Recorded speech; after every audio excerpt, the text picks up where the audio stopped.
Karakshalo STGT candidate rokni shakthar mungbai Rajakor Agulini Press Club Khlaisaka kaisa kokthum panda Ashalo hasteni Montri Okrani thani STGT ni requirement langjakna ni bagai kobok mungna rokjakha Hasdewa STGT te date amjok mung pas khlaijak kabang manu tongo abuni nangmani sitbo tongo fiaba tabuk sak zora requirement khlaijakmani mungsa koktuma kare apati mungregeino Karakshalo hainu hai kokthum panda khlaiye hasdeni kabangma STGT candidate tongnai rok mantri rokni thani dakti requirement langjakna ni bagai kobok mungna rokha আমরা পূর্বতন যে শিক্ষামন্ত্রী Ratan sir ওনার সাথে বহুবার এই বিষয় নিয়ে কথোপকথন করেছিলাম, দেখা করেছিলাম এবং সিএম স্যারের কথা আমরা চেষ্টা করেছিলাম এই বিষয় তুলে ধরার জন্য, যাতে অতি সত্বর রেজাল্ট ক্লিয়ার করে যতজন কোয়ালিফাইড করা হয়েছে সবাইকে শিক্ষক পদে নিয়োগ করে এসটিজিটি যারা নবম ও দশম শ্রেণীর শিক্ষা কাজে নিয়োজিত থাকে স্কুলগুলোর মধ্যে।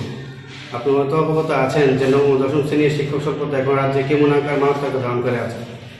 গত 6 বছরে আমাদের কাছে প্রমাণ আছে যে গত 6 বছরে এই সরকার আসার পর মাত্র 625 জন নিয়োগ করেছে নবম দশম শ্রেণীর শিক্ষক নিয়োগের দিক দিয়ে এসটিটি দিক দিয়েছে, কিন্তু এটির ক্ষেত্রে অনেক নিয়োগ করা হয়েছে।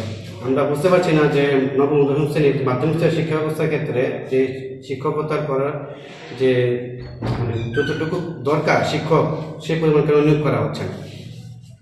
আচ্ছা, বিগত সময়ে আমরা অনেকবার এই বিষয় নিয়ে এসে বিভিন্ন মন্ত্রীদের দ্বারস্থ হয়েছি। তারা বলছে যে এটা প্রসেসিং হয়ে যাবে। অন্তিম সময়ে এসে আমরা যখন পত্রিকার মাধ্যমে দেখতে পাচ্ছি যে 700 পোস্ট একটা নিয়োগের বিষয় উঠে আসছে শিক্ষক পদে নিয়োগ করার জন্য, তো সেটা এখন এসটিজিটি কিনা এটা আমরা কাছে পুরোপুরি ক্লিয়ার নেই। আমরা দেখেছি বিগত সময়ে আপনাদের জানিয়ে রাখি যে 230টা পোস্টের নোটিফিকেশন আউট হয়েছিল।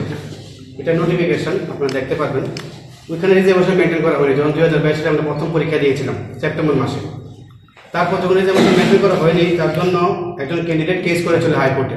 তারপর হাইকোর্ট জাজমেন্ট দিয়েছিল ওই বছর ডিসেম্বর মাসের সাথে রিজার্ভেশন ফলো করে, এটার মধ্যে রিজার্ভেশন ফলো করা হয়নি।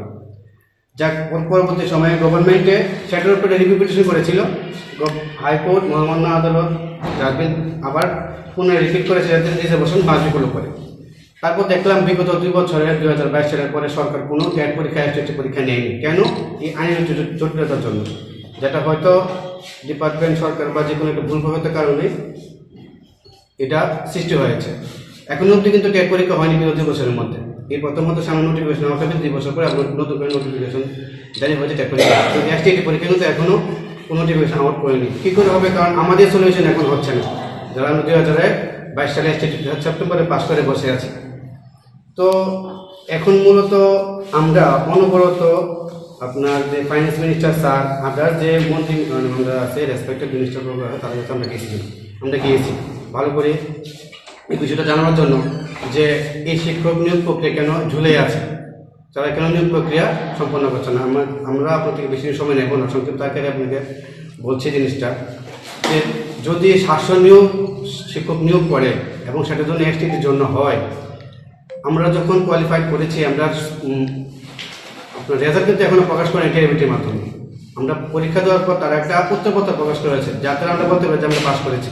কারণ আনসার কি, যেটা ফাইনাল আনসার কি, যেটার মধ্যে লেখা থাকে যে U R 75 pass mark, SC ST 68 pass mark.